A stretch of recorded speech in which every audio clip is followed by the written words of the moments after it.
안녕하세요. 저는 35살이고 남편은 38살입니다. 결혼한 지 4년 차이고 28개월 된 아들이 있습니다. 아이를 키우면서 남들과 다를 바 없이 사는 평범한 가정입니다. 아무 문제 없어 보이는 가족이라도 역시 크고 작은 문제가 있다고 하죠. 남편과의 갈등은 없어요. 하지만 고부 갈등은 피할 수 없는 문제가 되었던 것 같아요. 처음에는 그런 게 아니었는데 결혼 후 갈등이 점점 심해졌어요. 결국 지금은 아예 연락을 끊고 살게 되었습니다. 이혼까지 고려할 정도로 심각한 상황이 있었지만 시부모님을 빼고는 남편과의 관계가 됐습니다. 문제는 크게 없어서 궁여지책으로 선택한 것이 시모를 차단하고 사는 것이었습니다. 다행히 남편이 제 입장을 이해해 줍니다. 시댁과 연금구 산다고 하면 대부분의 경우 남편과 갈등을 겪는데 남편이 내 편이라는 것은 제 복이라고 생각해요. 우리 남편 정도면 저와 어머니 사이에서 그럭저럭 중간 역할을 잘한다고 볼 수 있습니다. 좋았던 고부 사이가 안 좋아지는 것은 쉬워도 안 좋은 고부 사이가 좋아지는 것은 정말 어려운 일인 것 같아요. 결혼해서 어머니에게 인정받는 며느리가 되려는 노력을 나름 했지만 더 이상 애쓰지 않기로 했습니다. 그냥 포기하고 내니 정신건강에는 도움이 될 것 같아요. 훨씬 나아진 것 같아요. 시댁은 위로 아주 많이 손이. 시누이와 막내인 남편이 여기 있고요. 저는 작년에 아들이 두 딸인 집입니다. 우리 집과 시댁 친정 모두 근거리에 붙어 살아요. 작년에 결혼하고 사온 아파트에 우리 가족이 들어가면서 시댁과는 조금 떨어졌어요. 지금은 육아에 집중하기 위해 휴직 중이에요. 친정이 가까워서 엄마가 우리 집에 아이를 돌봐주느라 자주 옵니다. 항상 걱정스럽게 말씀하시곤 하죠. 내가 아무리 안 보고 산다 해도 그게 쉬운 게 아니라고요. 신랑 엄마 아니니 이놈 보고서라도 내가 시어머니랑 문제를 풀고 살 생각은 없는 거야? 엄마, 내가 그런 노력 없이 이런 결정을 했겠어? 내가 숙이고 들어가면 우리 어머니 또 예전처럼 나를 우습게 보고 마음대로 휘두르려고 하실 것 같아요. 사람이 60년 동안 그렇게 살아왔고 타고난 성품이 있는 거잖아요. 제 생각에는 우리 어머니는 절대로 바뀌지 않아요. 남편이 엄마 편 들었으면 당장 이혼했을 겁니다. 내가 알아서 해라. 아마 서방도 너한테 말 못하는 게 많을 거예요. 그런 건 너희 부부끼리 해결해야겠구나. 우리 신랑은 나에게 사소한 것부터 다 상의하는 사람이에요. 뭔가 숨기거나 말하지 않는 게 없을 거예요. 부모님이 우리가 신경 쓴다는 것은 어느 정도 당연한 일이죠. 날이 시집가서 시댁 식구들에게 인정받고 예쁨 받는 며느리로 살았으면 하니까요. 근데 시모와 갈등 끝에 안 보고 산다는 말을 듣고 얼마나 가슴이 철렁하셨겠어요. 엄마는 자기가 딸을 잘못 가르쳤다는 소리를 들을까봐 전전긍긍하셨고 혹여 딸의 고부 갈등이 본인들에게 튀어나갈까 싶어 힘들어 하셨습니다. 왜 그런 생각을 하셨냐면 사실 친정 부모님과 얽힌 문제가 있었거든요. 저희 친정 아빠는 원래 조부모에게 물려받은 재산도 꽤 있으셨고 사업을 꽤 잘하셨던 분이라 저는 유복하게 자랐어요. 대학교 졸업할 때까지 하고 싶은 거 거의 다 하면서 컸습니다. 돈 걱정 같은 거 해본 적 없고 남들과 같은 경험을 해본 적이 없어요. 아르바이트를 한 적이 없어요. 부모님께서는 저희 시간을 낭비하지 말라며 나이에 맞게 투자하라고 조언해 주셨습니다. 그래서 자기 개발을 위해 학원 수강료를 지원해 주셨죠. 공부는 그럭저럭 잘해서 대학을 졸업한 후 금융회사에 입사하여 근무하였고 거기서 현재의 남편을 만나 결혼하게 되었습니다. 우리 가족의 얘기를 조금 해보자면 아버지는 경제적으로 안정적이셨지만 어머니는 어려운 환경에서 자란 것으로 경제에 대한 생각이 조금 다를 수 있었습니다. 두 분이 사이는 좋았지만 가끔은 다투는 일도 있었죠. 그들이 서로 다투게 된 이유는 대부분 아빠가 돈을 쓰는 것 때문에 엄마가 비판하는 것이었습니다. 예를 들어 엄마는 심지어 1,000원이라도 낭비하는 것을 용납하지 않는 분이었지만 아빠는 돈을 쓰는 것을 좋아하는 사람이었고 돈에 대한 관념이 엄마와는 다른 분이셨습니다. 혹시 돈이 많은 사람들을 둘러싼다면 떨어지는 콩 한 알도 주워 먹으려는 사람들이 많다는 것을 아세요? 제 기억에는 아빠 주변에 항상 사람들이 많았습니다. 소모임도 자주 열렸고 많은 사람들을 만나곤 했죠. 또한 어려운 상황에 처한 사람들이 얼마나 많은지 아빠에게 돈을 빌린 후 갚지 않는 사람들도 많았습니다. 아빠는 어려운 사람을 보면 무시할 수 없는 마음이신데요.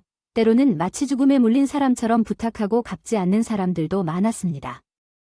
주머니에 있는 돈도 주변 사람에게 뺏기고 오시는 바람에 엄마랑 참 많이 싸우셨어요. 엄마가 아빠한테 제일 많이 하셨던 잔소리가 있는데 하도 많이 들어서 저도 기억이 나네요. 당신 주변 사람들이 당신 좋다고 붙어 있는 줄 알아요? 다들 당신한테 뜯어먹을 거 없나 하고 붙어 있는 거지. 당신이 돈 없어 보여 아마 다 떨어져 나갈걸. 제발 부탁인데 남한테 퍼주지 좀 마세요. 이러다가 우리가 거덜나겠어요. 베풀고 살아야 그만큼 복도 들어오는 거예요. 모르는 소리 하지 마세요. 이러다가 남의 집 보증까지 서둘까 걱정이네. 아무튼 나도 참을 만큼 참았어요. 애들 시집도 보내야 하고 둘째, 대학 공부에 돈이 들어갈 일이 있단다. 그냥 리예요.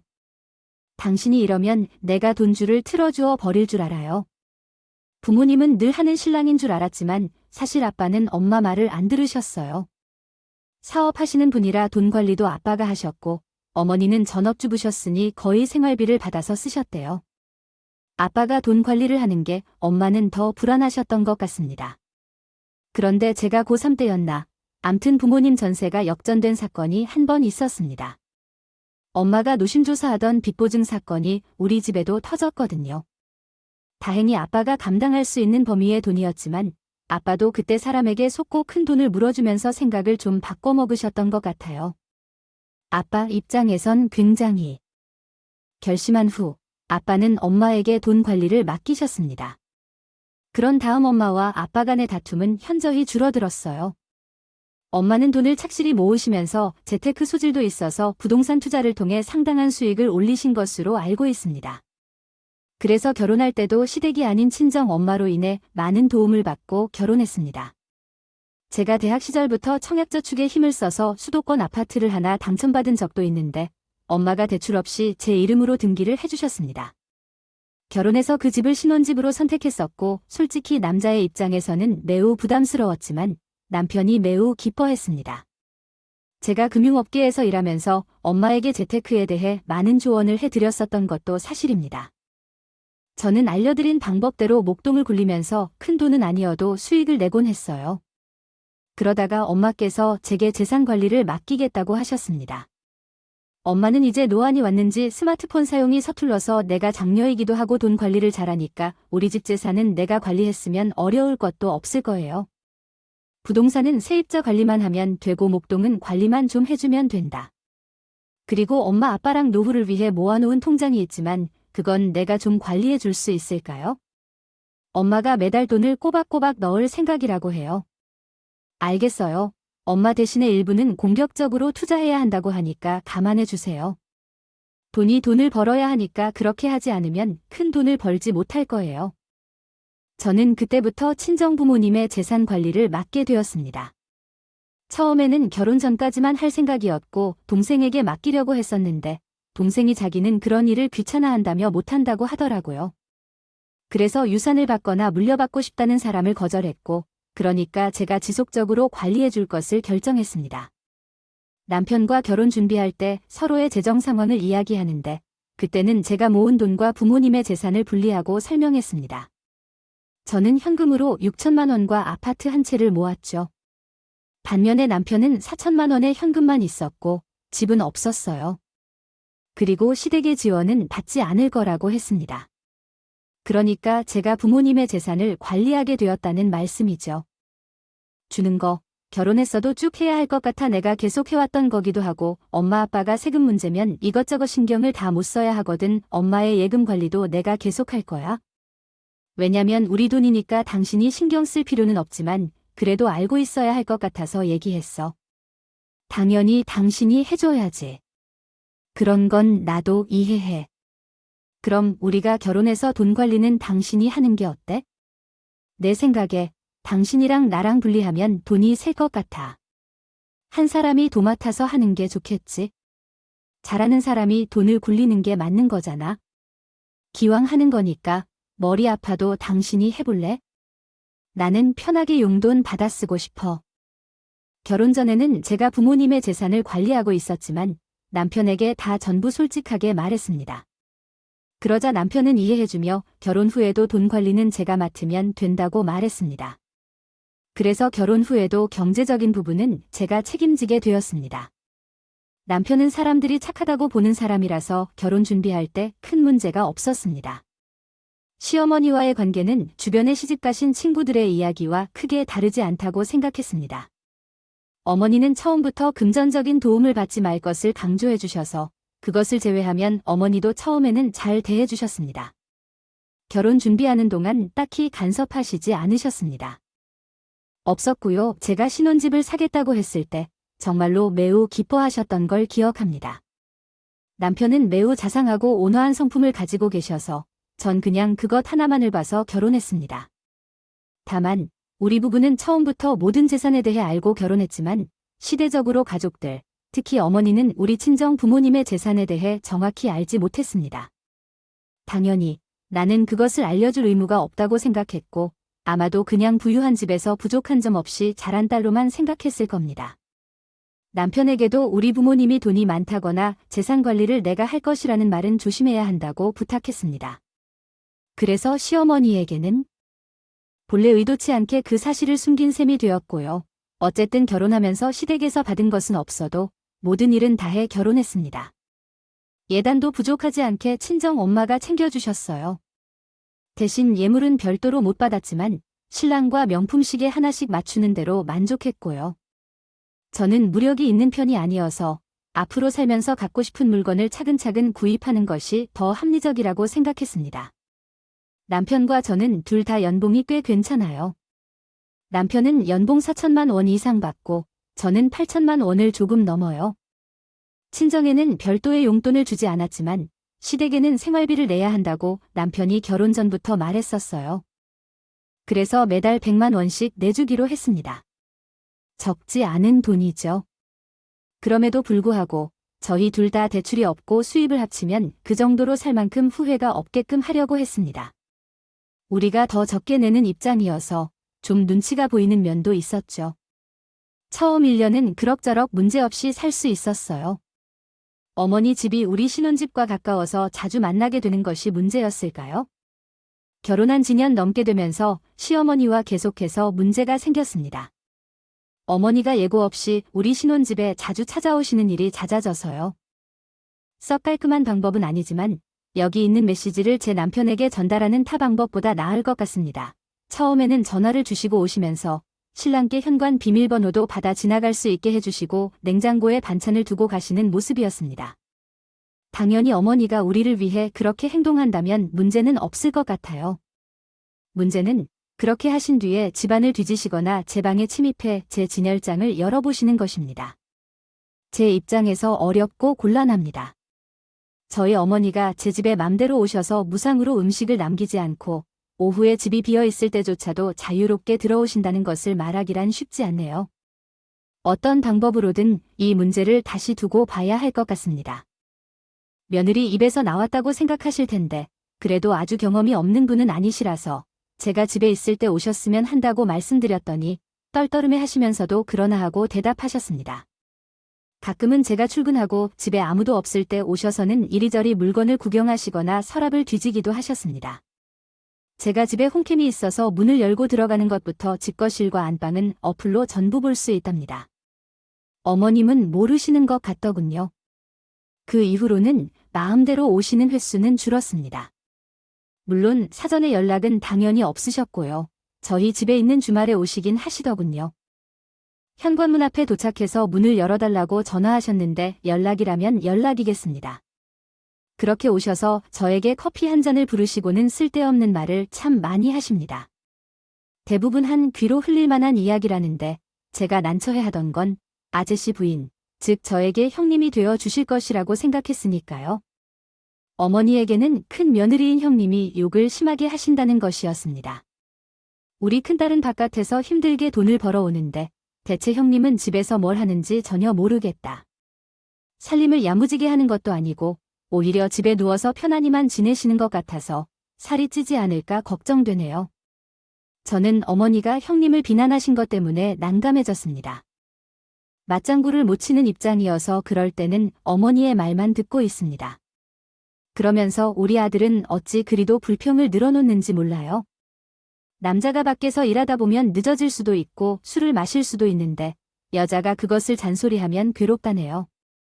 그러면 될 일도 안 되는 겁니다. 의부증이 있는지 자기 남편을 믿지 못하는 것 같더라고요. 너는 결코 내 남편에게 그러면 안 돼요. 우리 어머니와 저희는 직업도 같고 서로를 잘 이해해요. 우리의 걱정은 마세요.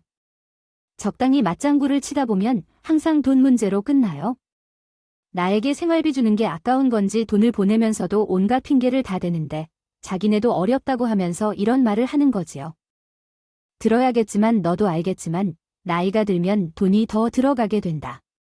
늙으면 무엇이든 아무렇게나 먹을 수 없고 병원비도 많이 들게 되는 법이라서 이번 달에는 너무 촉박해서 결국 다른 곳에서 돈을 빌려서 사용했어. 자식들을 다 키워도 이런 식으로 하등바등 살 팔아야 하나 봐. 돈이 없다며 자주 타령하시는데 어머니께서 그 말씀을 하실 때 저는 솔직히 마음이 불편해. 저는 아주버님들보다 용돈을 더 적게 쓰기는 하지만 그런 이유도 있지만요.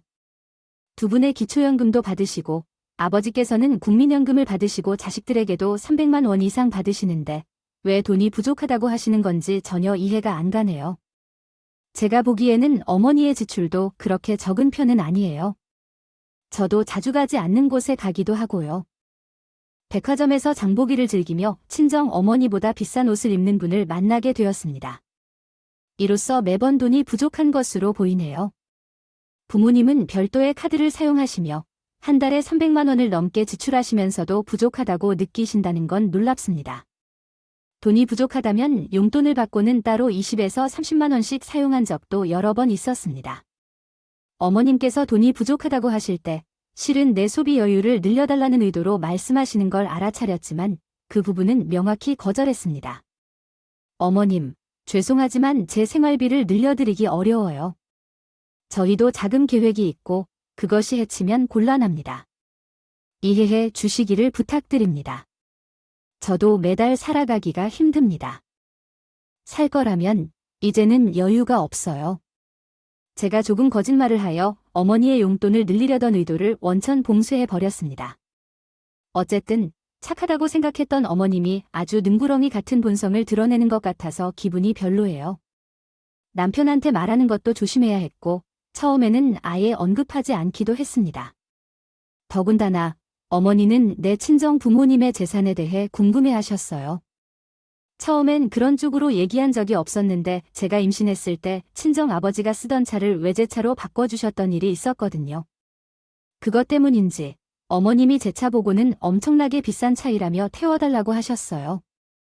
어설애를 잃은 것인지 모르겠지만 그때 어머니가 조금 의아한 표정을 지었어요.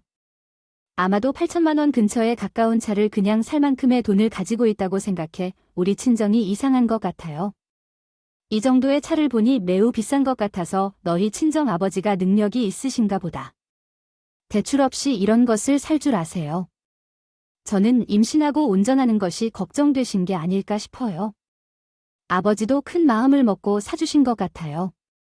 아이를 낳고 휴직하는 걸로 아버지가 타단이라고 말해야겠죠. 하지만 돈이 없는 집에서는 꿈도 꾸기 힘든 일이죠. 제가 생각하기에 부모님께서 재산이 많으신 것 같아요. 대충 얘기하자면 제 돈이 아니라 부모님 재산인데요. 뭐 자세히 말씀드리면 모른다고 하고 말을 돌렸습니다.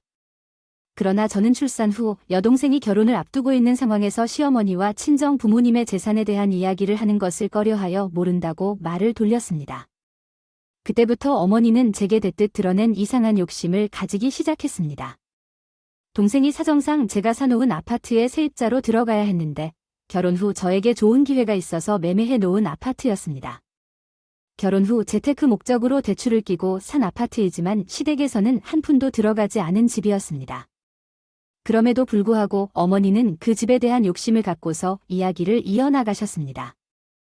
막말을 하시더라고요. 동생이네 아파트에 들어가기로 했다며? 동생인데 싸게 후려치지 말고 시세대로 전세금 다 받아라. 가족끼리야. 원래 동강대는 정확히 해야 하는 법이야. 동생에게 전세금 시세대로 받으라는 말을 하시더라고요. 당연히 대출이 있는 집이니까 저도 동생에게 보증금을 받아 충당하려고 했습니다. 하지만 오래 살 예정도 아니고 시세대로 다 받을 생각은 없었어요. 제가 알아서 할게. 어머니, 동생이 오래 살 것도 아니고 엄마가 해놓은 집이 있는데 그걸 중기적인 장래 계획에 맞춰 잠깐 사는 거예요. 그렇게 애들로 대답했습니다. 그랬더니 어머니는 더 놀란 표정으로 저한테 되물어봅니다. 뭐요? 친정 엄마가 동생에게 집을 주신다면 당연히 너도 집 하나는 받아야겠지요. 나중에는 엄마가 너도 챙겨주시게 될 거고 그게 어머니와 무슨 상관이 있는지 저렇게 다그치는 것을 모르겠어요. 저는 지금 살고 있는 아파트를 대출 없이 살기 위해 엄마가 도와주신 건데 제가 뭘 더 바랄 것이 있겠어요? 결혼했으니까 제 사랑 남편과 함께 꾸려가야죠. 하지만 작년에는 동생보다 더 나 많이 챙겨야 할 거라고 봐요. 앞으로 내 것은 모두 챙기지 않고는 동생에게 빼앗기지 않아야 하고 이게 무슨 심부름인지요? 친정의 재산을 다 가져온다는 얘기인가요? 가져오면 아들의 재산이 되는 거라고 아시나요? 그렇다 해도 자기의 재산이 되는 것은 아닌데 왜 우리 부모님 재산은 그렇게 욕심을 내신 것 같습니까? 솔직히 기분이 매우 나빠졌어요. 그래서 저도 결단을 해야겠다는 마음에 한마디 했습니다. 저희 친정 부모님의 재산이니까 제가 뭐라 할 수는 없어요. 부모님이 알아서 주시면 좋겠지만 받지 못해도 할 수 없는 일이죠. 근데 어머니는 나중에 우리 선우 아빠한테 얼마나 주실 생각이세요? 저는 어머니의 재산 상황을 잘 몰라서요. 어머니께서 그러시니까 저도 궁금하네요. 그랬더니 얘는 내가 무슨 돈이 있니? 우리 노자금 하기도 빠듯하다. 이러시고는 꿀먹은 벙어리가 되시더라고요. 일이 있었는데 그냥 넘어가기 힘들어서 남편에게 말했습니다. 솔직히 기분 나쁜 점들을 다 언급했어요. 어머니가 자꾸 그러면 저도 참견하지 않으려고 할 텐데요. 부모님의 재산에 대해 얘기하는 건 싫습니다. 즐거운 대화를 나누고 싶어요. 성인으로서의 존엄성을 보여줘야 한다고 생각해요. 우리 어머니도 그런 모습이셔. 알겠어요. 당신에게 화살을 쏘지 말게 잘 알려주겠어요. 그 후에 일이 있었지만 그것을 잊어버렸습니다. 하지만 그 이후에도 얼굴을 만날 때마다 어머니는 친정 엄마가 뭐 사주셨나 라는 얘기를 하시네요. 동생은 결혼할 때 예단과 혼수를 얼마나 했는지 계속 묻네요. 친정에서 다른 도움을 받지 않았다는 걸 계속해서 묻으시는 게 제 마음을 괴롭힙니다. 진상을 알고 계신 건지 시어머니 본색이 드러나는 것 같아요. 저도 짜증이 슬슬 나더라고요. 그러다가 결정적인 사건이 한 번 터졌는데 하필 제가 집을 비운 사이 어머니가 또 저희 집에 반찬을 핑계로 들어오신 적이 있었습니다. 거리가 있는 곳이어서 당장 집에 들어갈 수도 없었는데 그날따라 어머니가 거실이랑 안방을 이리저리 많이 뒤지시더라고요. 대체 뭘 찾으시려고 그러시는 건지 알 수 없었지만요. 그 전에도 제 드레스룸에서 온 라벨 다 뒤집어 보신 적도 있으셨고 어찌 찾으셨는지 몰라도 제 앨범까지 꺼내서 보셨던 적은 있었어요. 아무튼 홈캠 보고 너무 놀라서 저도 서둘러 귀가했습니다. 황급히 문을 열고 들어갔는데 어머니가 거실 소파에 떡하니 앉아 계시더라고요. 당연히 화가 났지만 일단 심호흡하고 한번 참았습니다. 어머니가 어떤 이유로 연락도 없이 오셨는지 저한테 미리 전화를 주셨어야 했는데 그러지 않으셨습니다. 그랬더니 어머니가 저를 싸늘하게 쳐다보며 아들네 집에 오는데 너한테 허락받고 와야 하는 거냐? 밑반찬 몇 개를 냉장고에 넣어 주려고 왔다 라고 말씀하셨습니다. 그래서 반찬만 넣어주고 가시겠지만 왜 안방까지 들어가서 서랍을 뒤지셨느냐고 말하고 싶었지만 가만히 있었습니다. 어머니는 자리에 앉아 가실 생각을 하지 않으셨는데 그렇게 하시더니 저에게 할 말이 있다며 자리에 앉으라 하셨습니다. 그런데 뭔가 말하는 표정과 마무리 부분의 말투가 없는 듯 했습니다. 화가 치밀게 느껴질 정도로 그러던데 넌 왜 멀쩡히 서 있니? 내가 할 말이 있으니까. 조금 와서 앉아봐. 무언가 수상한 기분을 받은 나는 엄마의 말에 따라 우선 자리에 앉았다. 엄마, 어떤 일이세요? 내가 엄마를 살피며 물으면 엄마가 입을 열었다. 내가 내게 돈을 몰래 가지고 있다고 생각해서 기분이 나빠. 넌 왜 그러니? 설명 좀 해봐. 내 아들한테 돈을 몰래 아무것도 모으고 있는 거야? 맨날 돈이 없어서 탈탈 털면서 돈 통장은 어떻게 돼? 엄마는 그렇게 말하면서 가방을 털다. 아내 통장을 하나 꺼내시려는데요. 그 통장은 어머니 통장이 아니라 제가 관리하는 친정 부모님이 주신 예금 통장이었습니다. 저는 통장을 따로 안방 화장대 서랍에 묶어서 보관하는데 어머니는 그 중에서 친정 부모님 목돈이 들어있는 통장을 꺼내셔서 저에게 따지시는 거였습니다. 어머니가 제 통장까지 찾아보셨다는 것에 너무 화가 나서 저도 그때부터 곱게 말이 나가지 않았습니다. 어머니가 그것을 왜 가지고 계세요? 딴 주머니라고요? 결코 그렇지 않아요. 그렇다면 큰 돈을 제가 어떻게 혼자 모으겠어요? 그건 우리 친정 부모님의 통장이에요. 제가 예금으로 묶고서 만기될 때마다 다른 상품으로 바꾸며 관리하고 있고요. 어머니가 아니면 서랍을 뒤져보신 거 아니에요. 아들 집이라 해도 그래서 좋은 건 아니에요. 집으로서도 함부로 뒤져선 안 되지요. 그렇게 행동하니 어머니께서 화를 내셨답니다. 저는 뒤지려고 한 게 아니었어요. 화장대에 널린 물건들을 서랍에 정리하다가 우연히 발견한 거였어요. 뭐가 궁금해서 당신의 통장을 살펴볼까 했는데 눈에 띄어서 알뜰하게 사시는지 확인하고 싶어졌어요. 하지만 우리 아들의 이름으로 된 통장은 없고 최다 님의 이름으로 된 통장과 부모님의 통장만 있었어요. 그래서 참으로 의아해서 당신 우리 집 아들이 벌어오는 돈을 모두 당신이 관리하고 있나요? 그것까지는 좋다 하지만 당신이 친정 부모가 맡긴 자금이 있음에도 불구하고 그동안 돈이 없다고 나에게 거짓말을 한 거 아닌가요?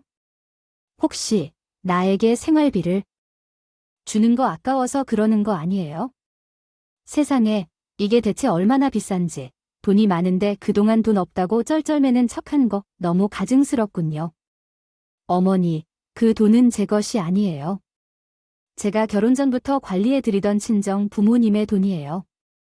제가 어머니한테 왜 이런 타박을 들어야 하는지 모르겠네요. 어머님이랑 상관없는 돈이고 제가 함부로 쓸 수 있는 돈은 더더욱 아닌데요.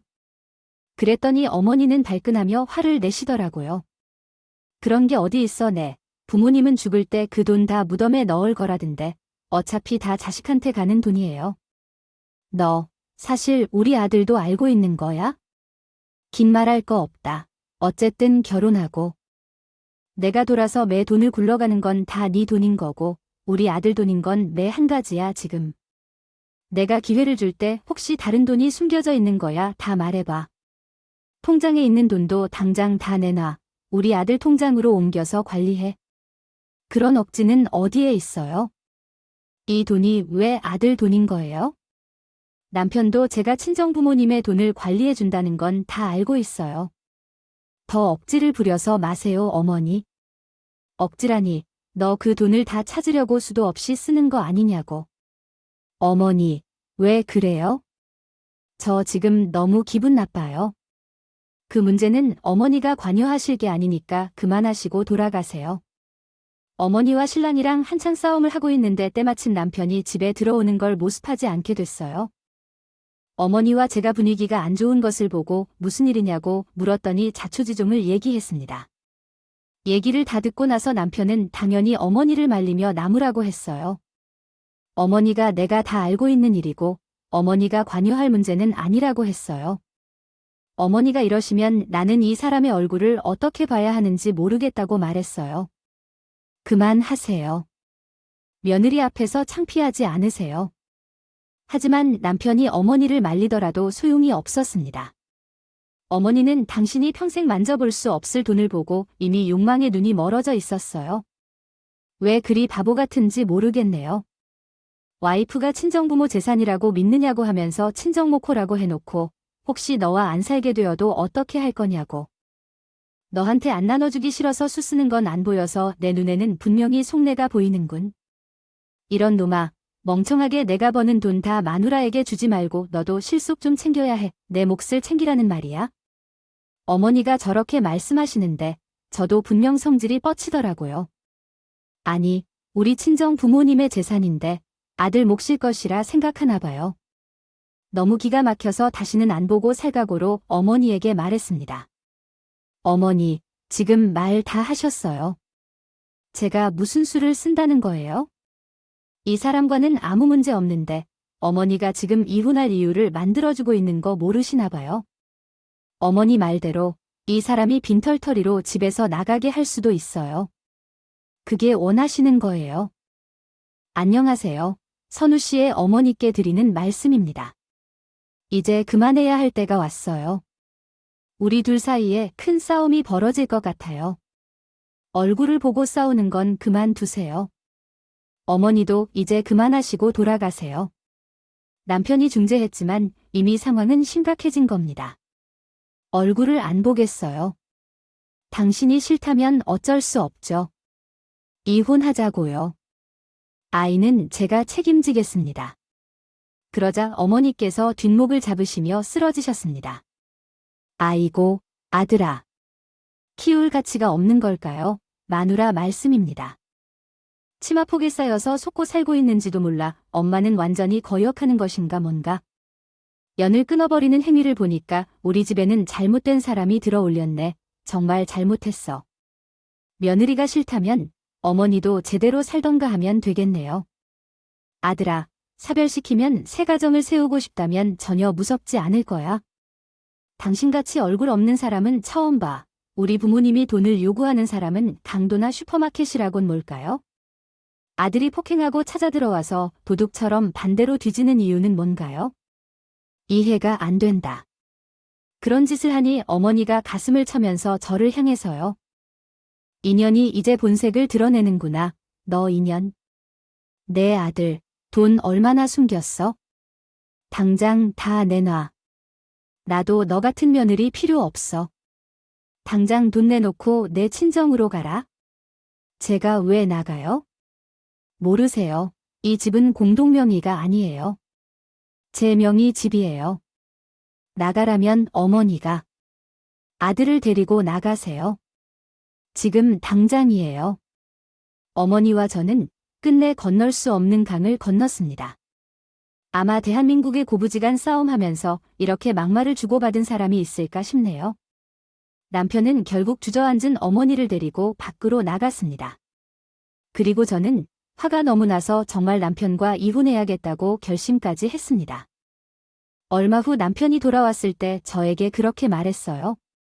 선우 엄마, 미안해. 이번 일은 모두 우리 엄마의 잘못이야. 내가 할 말이 없어.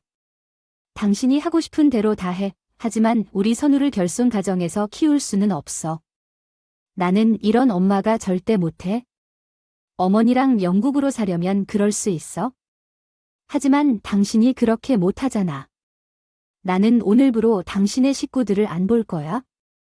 아무것도 안 할 거야. 알겠어. 당신 마음대로 해. 나도 당분간은 어머니 집에 안 갈 거야. 우리 엄마한테 질리니까 정말. 우리 아이랑 이사를 가자. 물론 형과 아버지랑은 연락을 하겠지만 당신이 안 가겠다는데 앞으로는 나 혼자. 혼자서 가기로 결정한 것은 없어. 정말 그렇게 해줄 수 있어? 나중에 날 건드리지 말면 그만두는 그런 이야기 정말로 당신과는 이별이 답이야? 분명하게 이야기하고 있잖아. 당신에 대한 강한 생각은 없어. 앞으로 당신 집에 며느리로 들어가라고 강요하지 마. 오늘 어머니가 나에게 하는 일을 당신도 봤잖아.